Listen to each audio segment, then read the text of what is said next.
Hey boo, what does acceleration mean to you?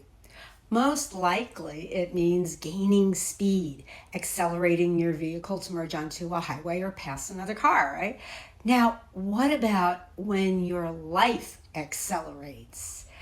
It can be an exhilarating, exciting experience like winning a prize or being proposed to. That's acceleration in the sense of adding or gaining an unexpected manifestation, a quantum leap. But it can also mean the opposite and have opposite qualities. Now, for me, I know what acceleration in the spiritual sense feels like, and maybe you have felt that too, that it's when you have an awakening or a very powerful realization experience of the divine, and directly before and directly after the experience, you are finding out that your life pretty much is falling apart, that a lot of things you were dependent upon or took for granted in your life are not there anymore. And that's going to include friends, lovers, partners, other family members. It can include pets. It can include your job. It can include where you live. And any of that and more, I have seen it all happen in spiritual communities or groups, and particularly those that were dedicated to a certain spiritual master. And someone would discover that the pace of their life had sped up those G-forces. And here we could even play with calling them guru forces or God forces, that the spiritual master or the divine that they were worshiping, whatever form they were worshiping the divine in, that everything was speeding up so much they had nothing more to grab onto. And in the larger sense, that's actually a great thing.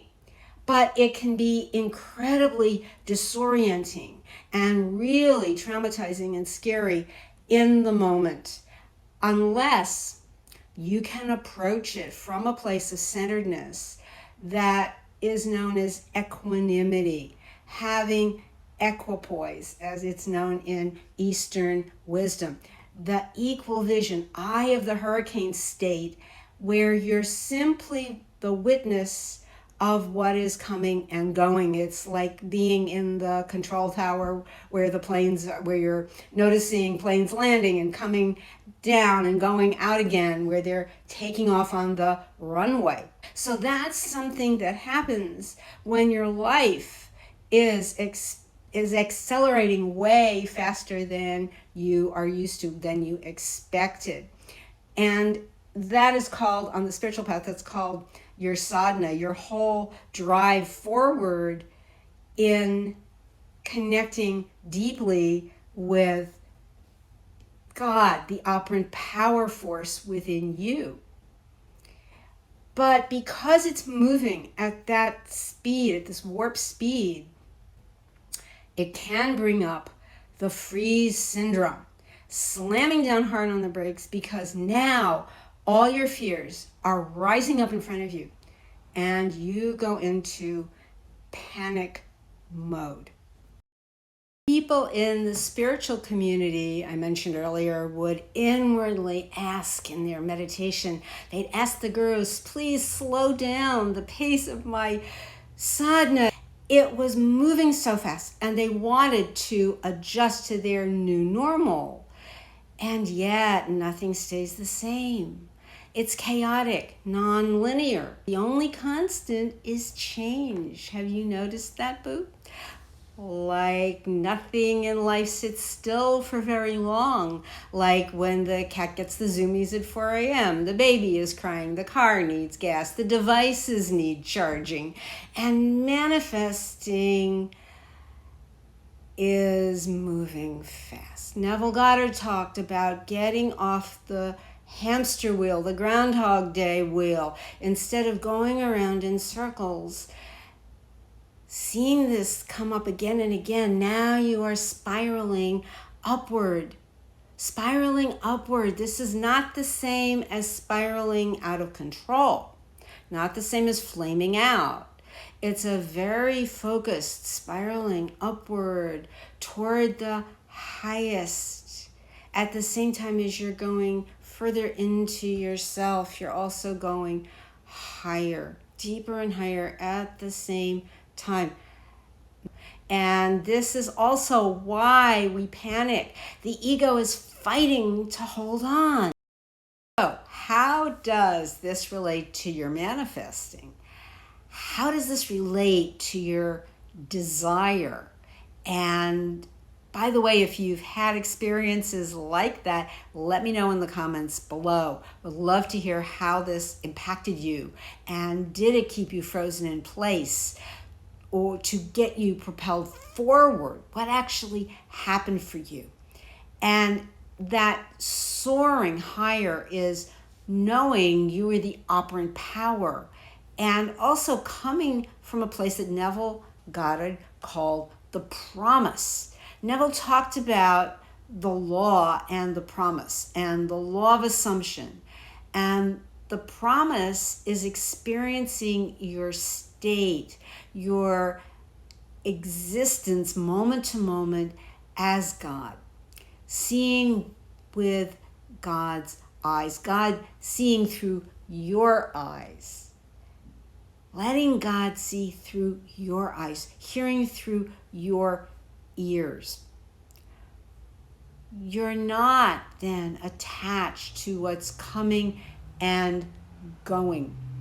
And we want to have our desire fulfilled and be in the state that it already is fulfilled, and knowing that we have it because we are that state that possesses it.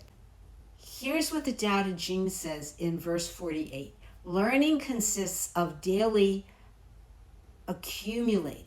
The practice of the Tao consists of daily diminishing, decreasing, and decreasing until doing nothing when nothing is done. Nothing is left undone. Hear that again. The practice of the Tao consists of daily diminishing, decreasing, and decreasing until doing nothing when nothing is done. Nothing is left undone. Then it goes on to say true mastery can be gained by letting things go their own way. It cannot be gained by interfering. And in conscious manifesting, we know that's not trying to interfere with how the unseen reality moves you across the bridge of incidents. There's nothing to manipulate or force or figure out. There's only being open and receptive and allowing.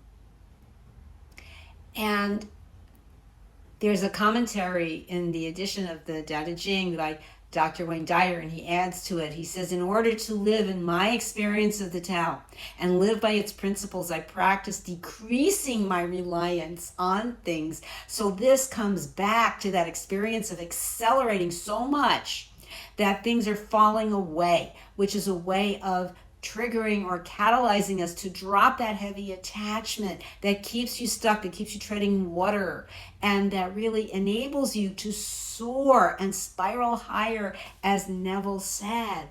And in Buddhism, there's that saying, what comes, comes, what goes, goes. And that's the same as not being attached to anything. What comes, comes, and what goes, goes. That is non-attachment. That is equanimity. It's that feeling of not suffering or being dissatisfied as a result of something leaving. It's having your desire, but from that relaxed place of allowing it to move in, and if it moves out of your life, knowing that it is a bridge to a new desire. And really to the ultimate desire of all desires, which is the desire to be one with God. And it's, in a sense, a desire that's already fulfilled within you, recognizing it's always completely manifested in you. Love you, boo. See you next time.